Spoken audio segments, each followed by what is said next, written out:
Today on Keep Classical Weird, the exciting conclusion to our weeks-long crazy opera tournament. We've brought back Claire Buravac, Damien Jeter, Alex Romano, and Nicholas Fox to all weigh in on who they believe should hold the title of Craziest Opera.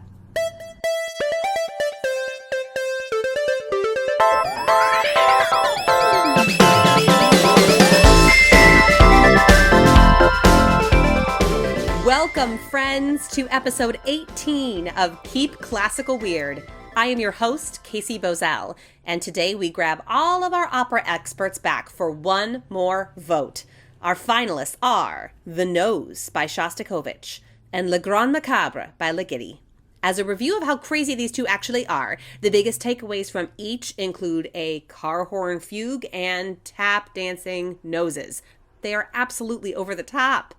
In order to decide who takes over the title, I invited my original four experts to come back and give their official vote. The first voice you'll hear is from the expert who originally chose the Ligeti finalist.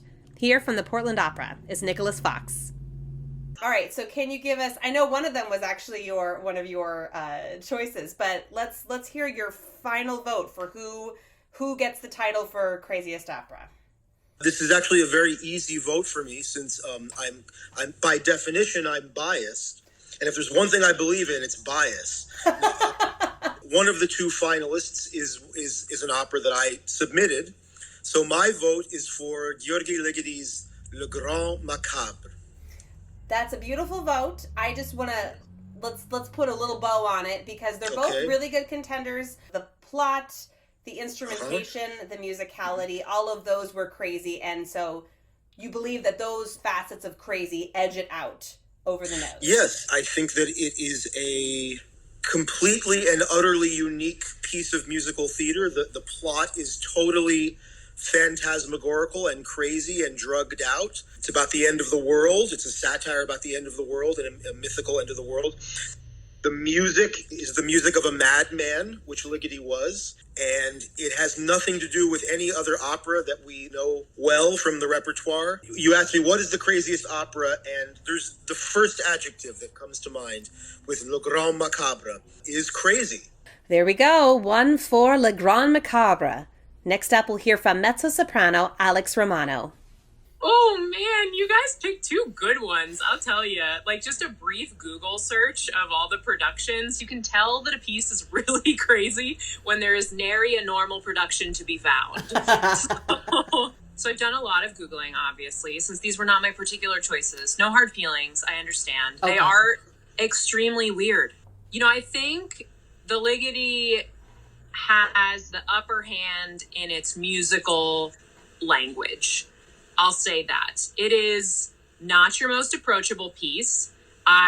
In watching it, could only think of those poor singers having to learn it and what their scores must look like, because I know what mine looks like when I have to count something like that. But at the same point, having also done a bit of work on Shostakovich's obsession with 12-tone rows for a little while, that is equally complicated. So in terms of musical language, I would say the Ligeti.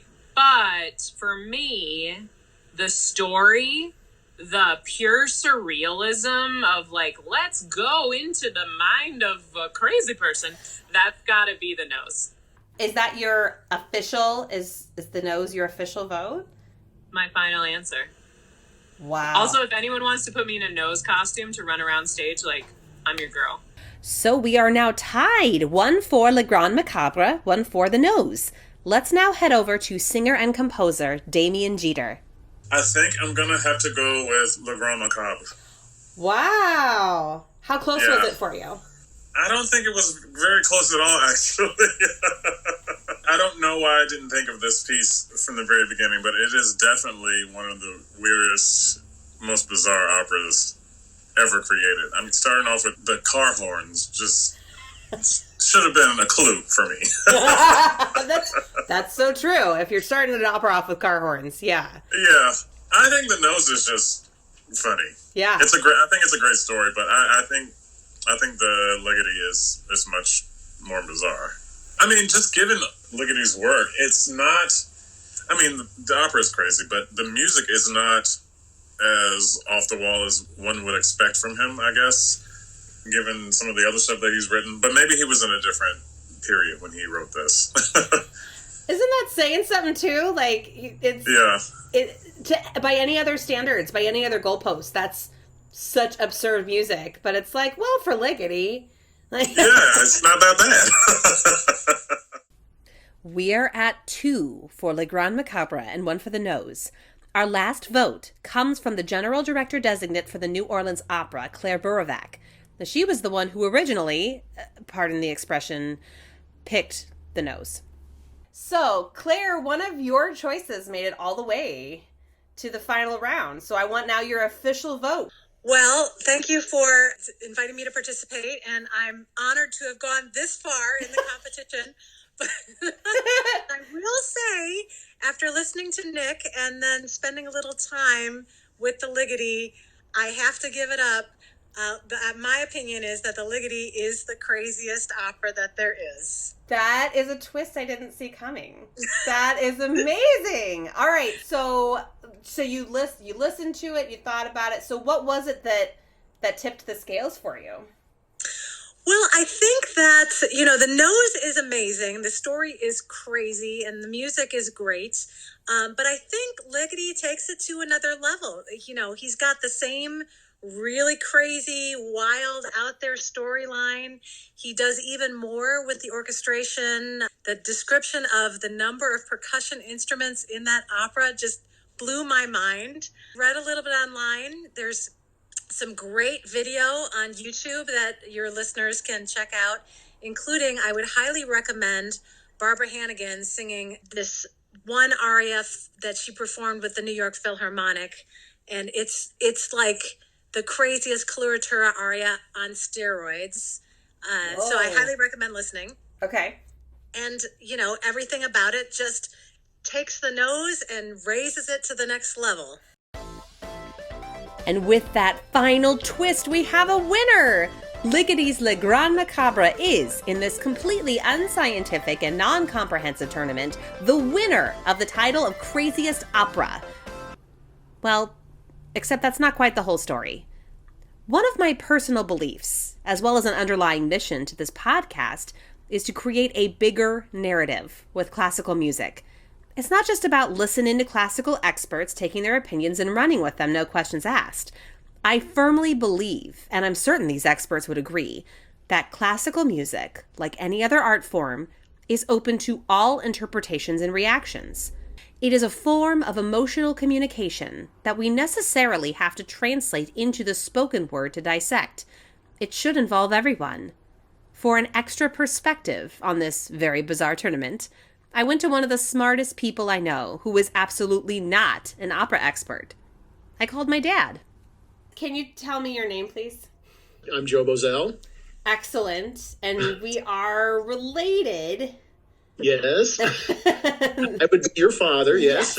Yes, this is my dad. And so what is it that you're retired now, but what is it that you did before you retired? Well, yeah, I am retired. My profession, I've been a chemist for all my career, and I've worked in industry. I've worked for the government, and most recently I worked for the University of Tennessee, where I finished up as a professor.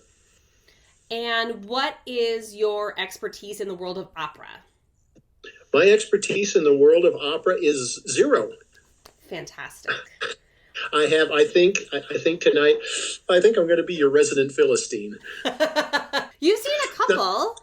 I've seen a couple, thanks to you. I know I've heard arias and snippets. I guess I'm not completely unfamiliar with opera, but it's not the first thing I've chosen to listen to. Sure. I wanted a smart guy who doesn't know a lot about opera. I've listened to both episodes. Okay. I have listened to the description of all the operas, and I even took notes. Wow. That's above and beyond.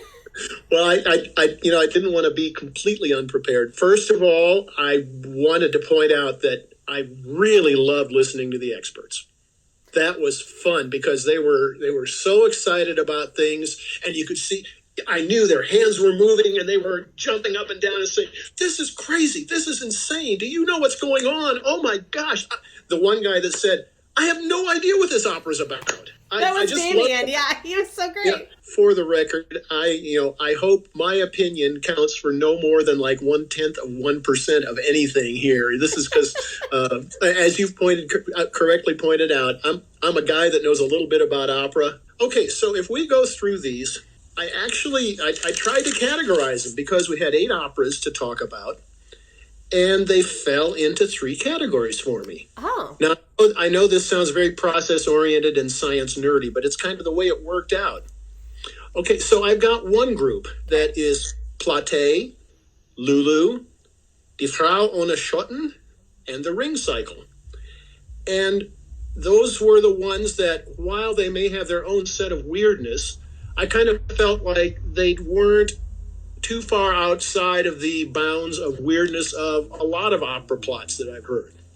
Now, I know you'd also set up that crazy can be defined as anything. It can be the plot, it can be the music, it can be the time, it can be whatever you want to define as crazy.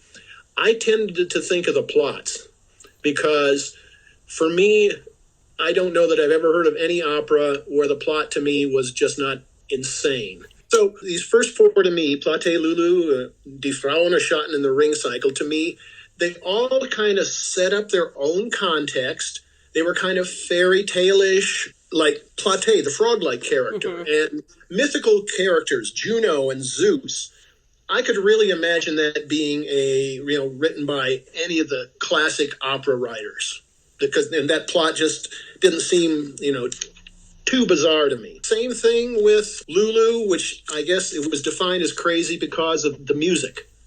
The music was difficult and the singing was difficult, but the plot was pretty straightforward. The Woman Without a Shadow, same thing. It kind of went along. It built up its own context, and the Ring Cycle is Nordic mythology. With the Ring Cycle, like the woman was talking about, 4 days of opera. If you really want to perform the entire Ring Cycle, you just go on and on and on, and it's a real tour de force for the performers to have to do that. Mm-hmm. But if you grew up with Bugs Bunny, and if you grew up with What's Opera Doc, and Kill the Wabbit, and Oh Brunhilde, You're So Lovely, you would have an appreciation for the Ring Cycle, and you'd know where it's coming from. The melodies are pretty accessible. Ride of the Valkyries and Apocalypse Now. Everybody kind of knows those. That's group 1. Okay. Now we start cranking up the bizarre a little bit, and we get Le Grand Macabre and the Exterminating Angel. Mm-hmm. The Grand Macabre is in the second category because it struck me as more bizarre than the first 4. But they also said it was, the story was done in Bruegelville. And I said, "Oh, Bruegel, Peter Bruegel, right?" And Hieronymus Bosch were sort of contemporaries, and they painted these bizarre pictures of the end of time and apocalyptic visions and that sort of stuff. And I said, okay, these people miss out on the end of the world, but the fact that they're into the end of the world in Bruegelville kind of makes sense. It had its own context and it didn't step outside of the context. The Grand Macabre had its own little Boschian, Bruegelian world that it set up, and it was kind of funny, sleeping through the end of the world. So now we get down to the finalists. What caught me was both of them, La Mamelle de Teresa. Teresa, yeah. Mm-hmm. Teresia and the Nose. And I think I was caught up by Anatomical Oddities. That does set them apart, doesn't it? It really sets them apart from the other 6. The La Mamelle, to see the woman out there performing, and then at one point in there removes these 2 large balloons and pops them or whatever. And that's pretty funny. Right. And it's just, and I heard the description and I went, what? Nothing compares to the Nose. And so if your listeners are wondering what the Philistine chose as the number 1 weirdest opera, it has to be the Nose. Because as far as I can tell, there's no context to go by. Why would a guy find a nose inside his wife's loaf of bread? How would you recognize it? It's just, it's a nose. Okay. Right. And he said, oh, well, here, I got to get this back to my owner or to its owner. And then at some point, he loses his nose. And he's talking to his nose as if, a disembodied nose who feels better and more proud of himself. And so you're not worthy of me. And I'm like, what? Then finally, you've got, how do you put together a libretto about a pretentious nose that's unwilling to reattach itself to its owner's face? They're singing about this at the same time this is all going on.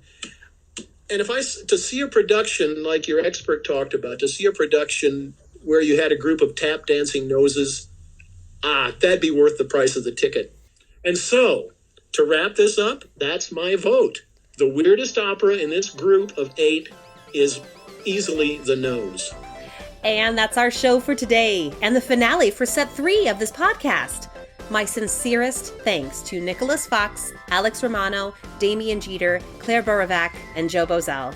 And thanks to all of you who participated in the tournament. The votes and the discussions were fantastic. Our theme music is composed by Thomas Barber. Check him out at thomasbarber.com. Web development support is provided by Tina at citybeautifuldesign.com. Keep Classical Weird is created and edited by me, Casey Bozell. Check us out on Facebook, Instagram, and Patreon. We'll be back next week with a trailer for the next set of fun podcast episodes to come, so make sure to tune in. Thanks so much for listening, everyone. Stay safe and stay weird.